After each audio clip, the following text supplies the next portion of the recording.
brought to you by Nova शुद्ध घी। जब जब खाए दिल खुश हो जाए, सदियों का नोवा शुद्ध देसी घी, सपना स्वस्थ भारत का। I love घी घी घी घी घी। प्रश्न पूछ रहे हो तो मैं जहाँ से आता हूँ, जहाँ मेरा पैतृक गांव है, जो मेरा क्षेत्र लगता है, जो मेरा जिला है, मैं वहीं से जो है तैयारी करूँगा। अगर एक बार देखते हैं डिलिमिटेशन की क्या प्रोसेस रहती है, उसके बाद में जो सभी लोगों के आशीर्वाद से प्रयास करेंगे। आप तो ये लव मैरिज है या अरेंज मैरिज?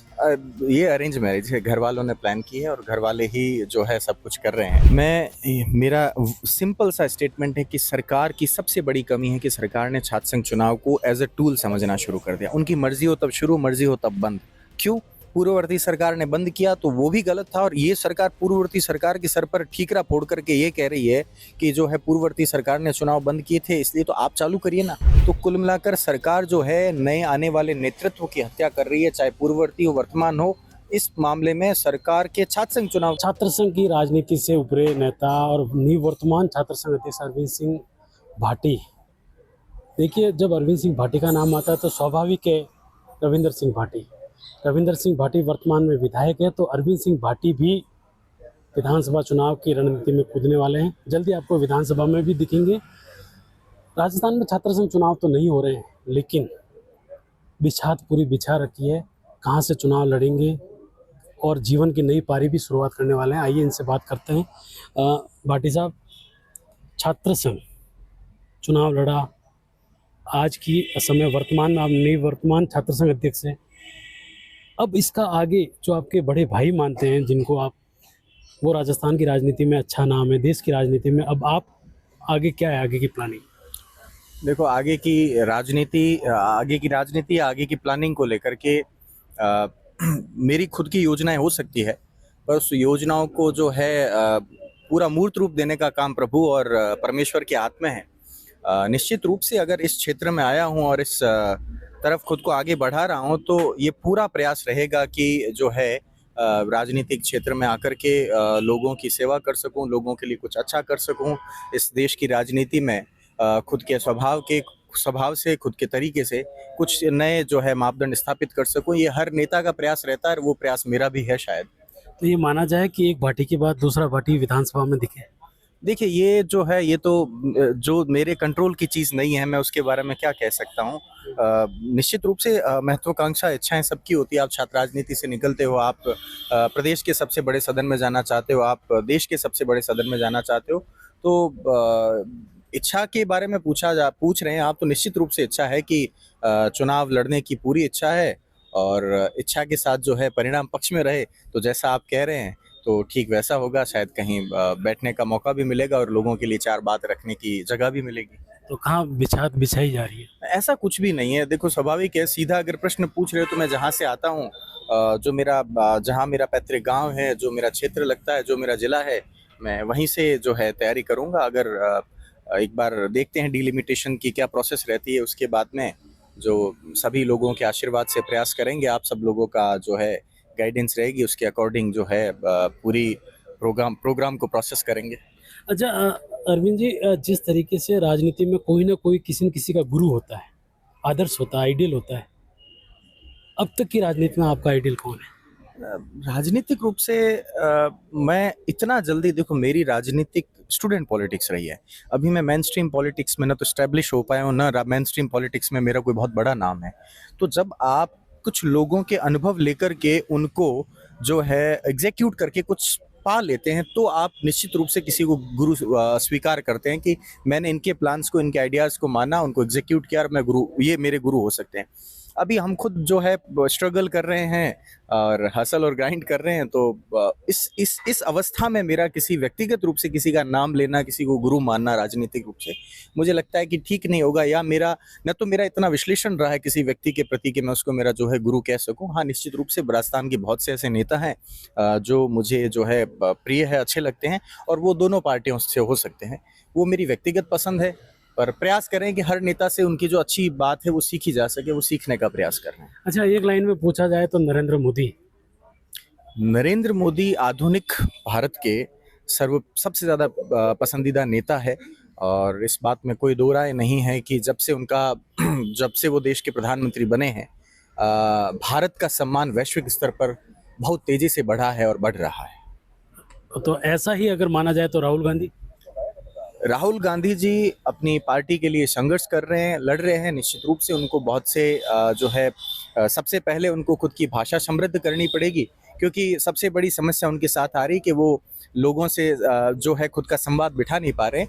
प्रयास कर रहे हैं, वो भी अपना संघर्ष कर रहे हैं। मैं न तो उस अवस्था में हूँ कि मैं उन बड़े लोगों पर इतनी कोई टीका टिप्पणी कर सकूं, पर हाँ वो अपनी तरह से जो बेहतर बन पा रहा है उसके लिए प्रयास करें। विपक्ष है तो विपक्ष की भूमिका उनको शायद और अच्छे से निभाई जानी चाहिए, ताकि देश का लोकतंत्र मजबूत रहे और जो देश है लोकतांत्रिक प्रणाली के नियमों का पालन करते हुए आगे बढ़ सके।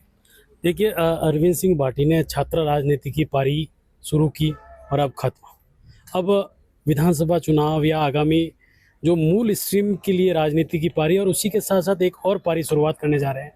आप विवाह बंधन में बंधने जा रहे हैं, तो जनता, पब्लिक, व्यूवर्स ये जानना चाहते हैं कि अरविंद सिंह भाटी किससे शादी कर रहे हैं, कौन है वो?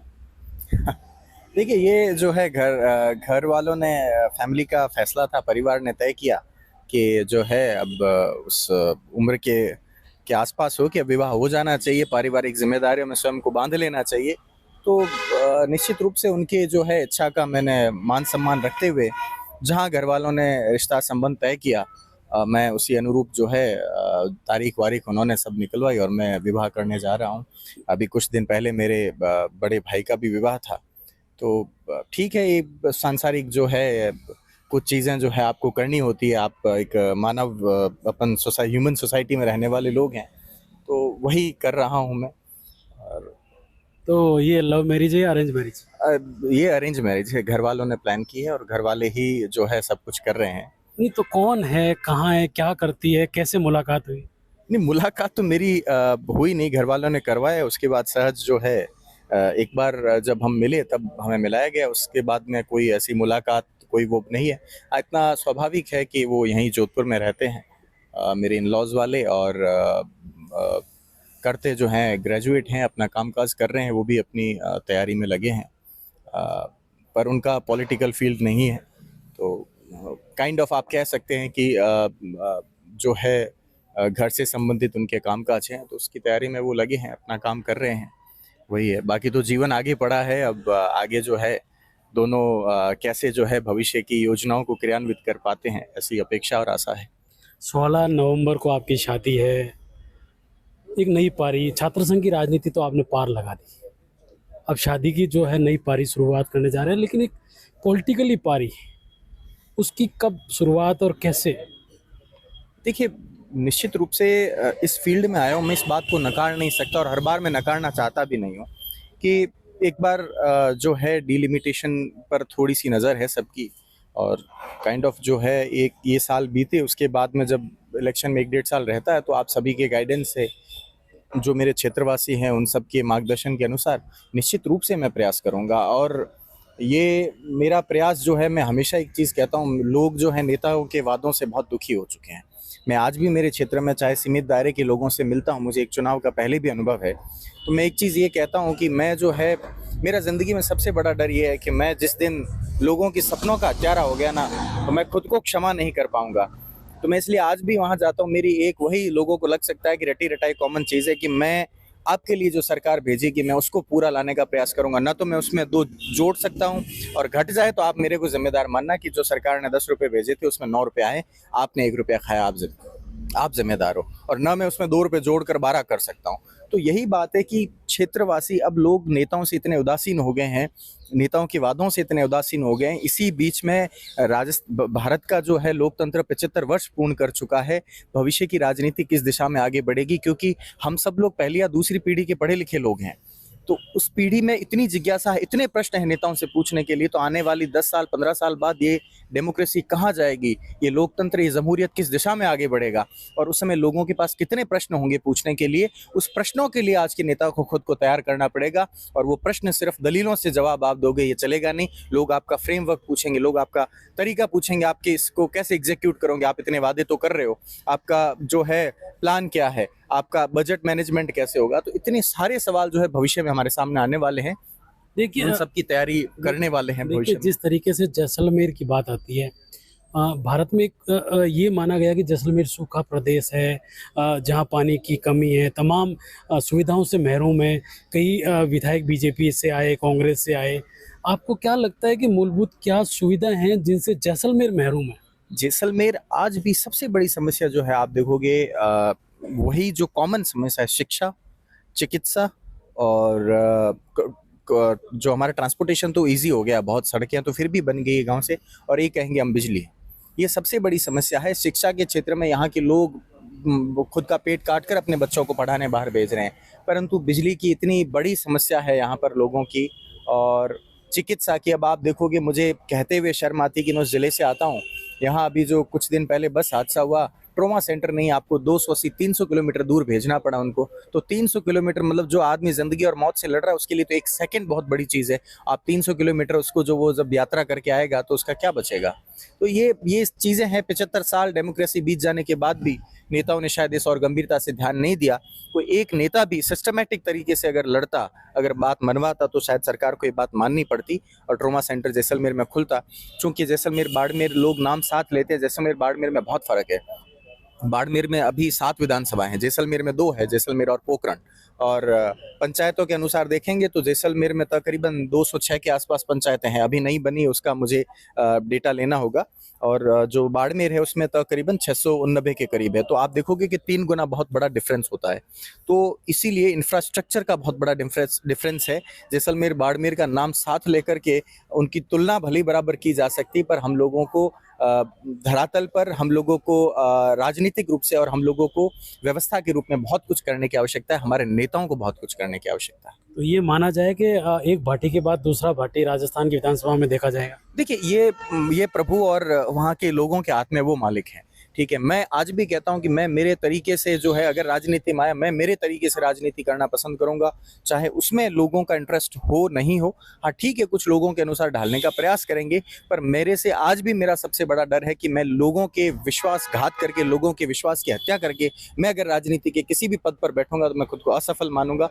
मैं मानूंगा कि मैंने ठीक है, एक बार लोगों का विश्वास जीत करके मैंने मत हासिल कर लिए, मैं उस पद पर आ गया, और उस पद को बनाए रखने के लिए जब 5 साल बाद मैं वापस लोगों के बीच में जाऊंगा, मैं क्या मुंह दिखाऊंगा और क्या जवाब दूंगा। ये जब आत्मचिंतन व्यक्ति रात को सोते हुए करता है, तब उसको ये पता होता है कि मैं जो है मेरी राजनीति को किस अनुसार चलाऊं। तो ये प्रयास करेंगे कि जो है खुद के उसूलों के साथ भी बने रहें, राजनीति जैसा चाहती है थोड़ा वैसा भी ढालते हुए आगे बढ़ें, और जो है लोगों के लिए कुछ अच्छा कर सके, क्योंकि नई पीढ़ी आई है, नई पीढ़ी की नई आवश्यकता है, नई सोच है, और उसी के साथ खुद को आगे बढ़ाने का प्रयास करेंगे। अच्छा, जिस तरीके से सार्वजनिक मंच पर रविंदर सिंह भाटी ने हमेशा आपको छोटा भाई कहा है, आपको स्नेह मिला है, यूनिवर्सिटी चुनावों में भी मिला है, जहां जरूरत पड़ी एक बड़े भाई ने छोटे भाई के रूप में मतलब सपोर्ट किया है आपको। इनके 2 साल के कार्यकाल को आप किस तरीके से देखते हैं? नहीं, निश्चित रूप से हम लोग साथ पढ़े हैं, 2013 से साथ रहे हैं, और जो है उन्होंने बहुत, मतलब मैं कह रहा हूँ कि मेरा ओपिनियन कोई मायने नहीं रखता। उन्होंने इस प्रकार की लोकप्रियता हासिल की है, उनको इस प्रकार का जन समर्थन मिला है, और अगर मैं कुछ उनके बारे में ऐसा कहूँ तो मुझे लगता है कि शायद मेरा स्टेटमेंट जो है इतना एनालाइज किया हुआ नहीं होगा शायद, क्योंकि राजनीति में एक नयापन लाने का जो स्टूडेंट पॉलिटिक्स से लेकर के अभी तक उन्होंने उस मोमेंटम को मेंटेन रखा है। मैं कहता हूं कि मैं क्षेत्रवासियों से भी कहता हूं कि उनको थोड़ा और समय देना चाहिए, लोगों को, उनके विश्वास को। देखो, कोई नया व्यक्ति आता है, वो सिस्टम का हिस्सा बनता है, उसको समय लगता है चीज़ें समझने में। आज उनकी उम्र तो मेरे आसपास ही है, 29-30 वर्ष के वो होंगे, तो उनको उस व्यवस्था को समझने में समय लगेगा। हम आज कहते हैं कि कल आप एमएलए बने हो, आज हमें सब कुछ दे दीजिएगा, तो ये संभव नहीं है। हाँ, वो आपके लिए प्रयास कर रहे हैं, और प्रयास जो है उसको आपको जो है तारीफ करनी चाहिए प्रयास की। आप देखेंगे पिछले 1-2 वर्ष में जो भी छोटे छोटे घटनाक्रम, जो भी सरकार के खिलाफ मांग हुई है, जिस तरीके से डेमोक्रेटिक तरीके से जो उन्होंने मांगे रखी है, वो प्रशंसनीय है, और वो अच्छा कर रहे हैं। मेरी उनको बहुत शुभकामनाएं हैं कि वो राजनीति के और बड़े आयाम छुए। देखिए भाटी साहब, जिस तरीके से राजनीति के अंदर आपकी शुरुआत की जो सीढ़ी है वो छात्र संघ चुनाव, छात्र संघ के बलबूते पे आप बात की जाए, जो है प्रताप सिंह खाचरियावास, गजेंद्र सिंह शेखावत, रविंदर सिंह भाटी, बाबू सिंह राठौड़, ऐसे तमाम राजस्थान के नेता हैं जिनकी शुरुआत छात्र संघ से हुई है। आप भी छात्र संघ के अध्यक्ष हैं। राजस्थान सरकार ने चुनाव बंद कर रखे हैं, आप इसको किस तरीके से देखते हैं? मेरा सिंपल सा स्टेटमेंट है कि सरकार की सबसे बड़ी कमी है कि सरकार ने छात्र संघ चुनाव को एज अ टूल समझना शुरू कर दिया। उनकी मर्जी हो तब शुरू, मर्जी हो तब बंद। क्यों? पूर्ववर्ती सरकार ने बंद किया तो वो भी गलत था, और ये सरकार पूर्ववर्ती सरकार के सर पर ठीकरा फोड़ करके ये कह रही है कि जो है पूर्ववर्ती सरकार ने चुनाव बंद किए थे इसलिए तो आप चालू करिए ना। आप भी तो चालू नहीं कर रहे हैं। तो कुल मिलाकर सरकार जो है नए आने वाले नेतृत्व की हत्या कर रही है, चाहे पूर्ववर्ती हो वर्तमान हो। इस मामले में सरकार के छात्र संघ चुनाव के मामले में हम निश्चित रूप से विरोध में हैं। सरकार को ये प्रयास करना चाहिए कि नए लीडरशिप जब आएगी तो देश का लोकतंत्र का पौधा और विकसित होगा और बड़ा होगा और सिंचित होगा और नयापन आएगा उसमें।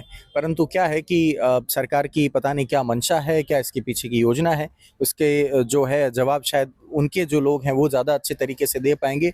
पर इस बात में कोई फर्क नहीं कि सरकार ने छात्र संघ चुनाव को टूल समझना शुरू कर दिया। देखिए, मेरा अंतिम सवाल, जिस तरीके से युवाओं के लगातार बात की जाए राजस्थान में रविंद्र सिंह भाटी, युवा नेतृत्व बात की जाए, जिस तरीके से आप हैं अरविंद सिंह भाटी, खुद स्वयं नरेश मीणा है जो युवा है, चुनाव लड़ रहे हैं अंता से, क्या लगता है सरकार युवाओं की तरफ ध्यान दे रही है या युवाओं को संघर्ष क्यों करना पड़ रहा है? इसमें भी दो पहलू है। आप दूसरा देखेंगे मुझे एक बड़े समझदार व्यक्ति ने कही कि अरविंद, युवा जो है ना वो हमेशा लड़ता हुआ अच्छा लगता है लोगों को। अब आप 28-29 की उम्र में अध्यक्ष बने हैं तो आप इसलिए मैच्योरिटी से चीज़ों को सिंसियरिटी से प्लान करते हैं, सोचते हैं, इसलिए जो है हो सकता है आपका फैन बेस, आपका लोगों का फॉलो करने का जो आंकड़ा है नंबर बहुत कम होगा। वो इसलिए होगा क्योंकि लोगों की मानसिकता बन गई है कि जो युवा है वो लड़ता हुआ अच्छा लगता है। मैं ठीक है उस बात के पक्ष में हूँ कि युवा जो है लड़ता हुआ अच्छा लगता है, पर युवा सिर्फ जो है लड़ता हुआ ही दिखे ये बात ठीक नहीं है। युवा को ये भी तय करना पड़ेगा कि क्या सही है क्या गलत है, इसके बीच में भी उसको एक रेखा लकीर खींचनी पड़ेगी। हाँ, अगर आप युवा लीडरशिप की बात करें तो युवा लीडरशिप राजस्थान की विधानसभा में बहुत से लोग बैठे हैं जो राजस्थान विश्वविद्यालय, जोधपुर विश्वविद्यालय, अजमेर, उदयपुर, सारे विश्वविद्यालयों से निकले हुए लोग हैं, वहाँ बैठे हैं। और यूथ लीडरशिप जब आएगी फिर वही बात है, हम कह रहे हैं कि उन लोगों में आज के जो तरीके को, आज के लोकतांत्रिक मूल्य समझने की शायद थोड़ी सी अलग तरीका है। तो उस तरीके को जब उस सदन में वो लाएंगे तो जो है लोकतंत्र भी बड़ा अच्छा लगेगा, सदन भी अच्छा लगेगा और प्रदेश की राजनीति भी हमें खिली खिली अच्छी लगेगी कि इतने लोग हैं, इनके पास इतने तरीके हैं, इतने आइडियाज़ हैं, इतने विज़न है काम करने के लिए। तो सरकार को निश्चित रूप से हर तरीके के लोग जो है सदन में चाहिए। में क्रांतिकारी भी चाहिए, पढ़े लिखे भी चाहिए, आंदोलनजीवी भी चाहिए और जो है पॉलिसी मेकर भी चाहिए। क्या लगता है नरेश मीणा को विधानसभा में होना चाहिए? नहीं, नरेश मीणा को देखिए वो चुनाव लड़ रहे, वो तो अंता मंगरोल की जनता तय करेगी कि उनको होना चाहिए कि नहीं होना चाहिए। मैं युवा के नाते क्या मैं युवा के नाते एक ये चीज सोचता हूँ कि उन्होंने पिछले 2-3 जगह से वो चुनाव लड़ चुके हैं। मतलब ये मेरा इंडिविजुअल थॉट है, वो लड़े हैं, वो जीते हैं, मेरी तो उनको शुभकामना है। परिणाम जो भी रहे, चाहे बीजेपी जीते, चाहे वो जीते, चाहे कोई और जीते, ठीक है। मैं अखिल भारतीय विद्यार्थी परिषद का जो है कार्यकर्ता हूं, इसलिए मुझे ये लगता है कि उनको जहां जिस क्षेत्र से वो चुनाव लड़ चुके हैं उनको वहां पर रह कर के लोगों की सेवा करनी चाहिए थी, लोगों का विश्वास जीतना चाहिए था। उसके बाद जब वो अगला चुनाव लड़ते वहां से तो लोग उनको जो है अब स्वतः ही सदन में भेज देते। हमें सदन में जाने की जो है इतनी शीघ्रता है कि चाहे कहीं से भी चले जाएं, वो उनका व्यक्तिगत निर्णय है। मुझे पता है कि इस जवाब को सुनकर हो सकता है कि उनके जो है समर्थक मुझ पे नाराज भी होंगे, पर ये मेरा इंडिविजुअल थॉट है। मेरी शुभकामनाएं उनको, हालांकि मेरे छात्र संघ चुनाव में उन्होंने जो है वीडियो डाला था, मेरे समर्थन में रहे थे, तो मेरी भी नरेश भाई को शुभकामनाएं हैं यहाँ से। ये थे हमारे साथ अरविंद सिंह भाटी, जो जेएनयू के निवर्तमान जो है प्रेसिडेंट हैं। हाल ही में जो नई अपनी पारी शुरू करने जा रहे हैं, विवाह बंधन में बंधने जा रहे हैं। 16 नवंबर को शादी है, राजस्थान तक इनको शादी की शुभकामनाएं देता है। लेकिन जिस तरीके से राजस्थान में युवाओं की राजनीति को लेकर भी बेबाकी से जो सवालों के जवाब भी दिए, कहा युवाओं का राजस्थान क्या अपितु केंद्र की राजनीति में भी युवाओं का योगदान रहना चाहिए। वहीं अंत में जो चुनाव है, नरेश मीणा को भी शुभकामनाएं दी है। वहीं आने वाले जो राजस्थान की विधानसभा या केंद्र की जो चुनाव होंगे उसमें भी अपनी भागीदारी है वो है प्रभु ईश्वर पर जोड़ी है। अगर जनता चाहेगी, भगवान चाहेगा तो जरूर वो आए, जनता की सेवा करने का मौका मिलेगा। वीडियो जर्नलिस्ट मनीष के साथ।